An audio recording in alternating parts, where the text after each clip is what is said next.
మల్కాజ్గిరిలో టీఆర్ఎస్ అభ్యర్థి మరి రాజశేఖర రెడ్డి ప్రచారం ఉధృతంగా కొనసాగుతుంది. దానికి మద్దతుగా చాలా రోజులుగా ప్రచారాన్ని దగ్గరుండి నడిపిస్తున్నటువంటి మల్లారెడ్డి గారు మంత్రి గారు మన పక్కనే ఉన్నారు.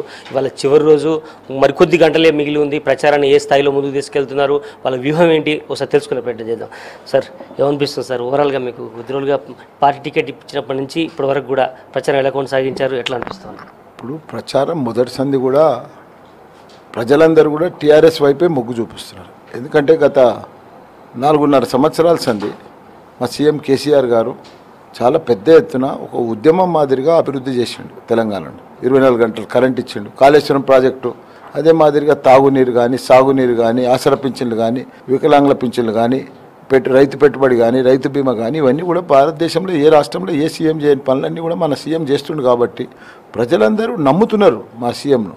ఎంపీ ఎలక్షన్స్లో అసలు కాంగ్రెస్కి కానీ బీజేపీకి కానీ ఓటు బ్యాంకే లేదు, ఓట్లే లేవు. కాంగ్రెస్ దివాలు తీసింది, బీజేపీ కూడా దివాలు తీసింది తెలంగాణలో.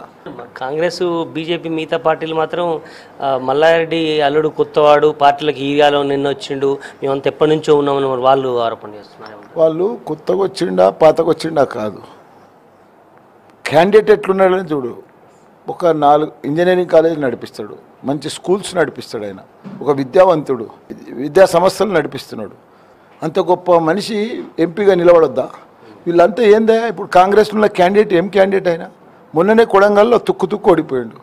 ఆడపనికి ₹2 గిడాడొస్తుంది మా మల్కాజ్గిరికి. అన్ని అబద్ధాలు, జూట. ఇప్పుడు మొన్న కొడంగల్లో ఏం చెప్పిండు ఆయన, నేను ఈసారి కొడంగల్లో ఓడిపోతే నేను సన్యాసం పుచ్చుకుంటా అన్నాడు, రాజకీయంకే దూరం ఉంటా అన్నాడు. మరి ఏం చేసిండు?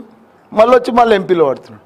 వాళ్ళకి పని ఏం లేదా? వాళ్ళు ప్రొఫెషనల్స్, రాజకీయ రౌడీలు అంటారు వాళ్ళను. ప్రచారం ఆల్మోస్ట్ అన్ని సెగ్మెంట్లు, అసెంబ్లీ సెగ్మెంట్లో అయిపోయిందా? ఇంకా ఇవాళ ఏమైనా మిగిలిందా?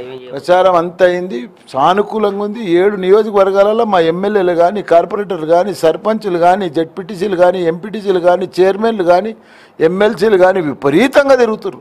వాళ్ళు ఒక ప్రిస్టేజ్ తీసుకుని ఇప్పుడు భారతదేశంలో పాగా వేసే అవకాశం వచ్చింది. మా సీఎం కేసీఆర్ గారు ఢిల్లీ లాల్ కిలా మీద మా గులాబీ జెండా పాతే టైం వచ్చింది. కాబట్టి కేంద్రంలో జరిగేది కాంగ్రెస్ బీజేపీ మధ్య పోటీ, ఇక్కడ ప్రాంతీయ పార్టీతో సంబంధం ఏంది? వీళ్ళు అనవసరంగా రాజకీయం చేస్తున్నారు. పాత సినిమాలు ఫెయిల్ అయిపోయినాయని వారి పరిపాలన చూసి బోరెత్తిపోయారు. ఎందుకంటే ఎవరి తన కూడా దమ్ము లేదు, అంత సత్తా లేదు, పరిపాలించే నాయకత్వం లేదు వాళ్ళకు. ప్రజల కోసం ఏం చేయలే వాళ్ళు. ముస్లింలకు కానీ, మైనార్టీ క్రిస్టియన్లకు కానీ, హిందువులకు కానీ ఎవ్వరు చేయలే. చివరిగా మరి రాజశేఖర రెడ్డి గారికి ఎందుకు ఓటేయాలంటారు? మల్కాజ్గిరి ఉన్న ప్రజలు మిమ్మల్ని చూసి ఓటేయాలా మరి రాజశేఖర రెడ్డి గారిని?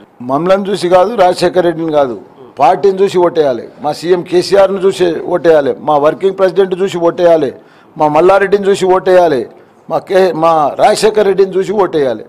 ఇది ఓవరాల్గా ఖచ్చితంగా తాము గెలవబోతున్నాము, మిగతా పార్టీలకు కనీసం డిపాజిట్ కూడా వచ్చే పరిస్థితి లేదు అన్నటువంటి విషయాన్ని వాళ్ళు చెప్పడం జరుగుతుంది. కెమెరా పర్సన్ శ్రీనివాస్తో నరేందర్, V6 న్యూస్, హైదరాబాద్.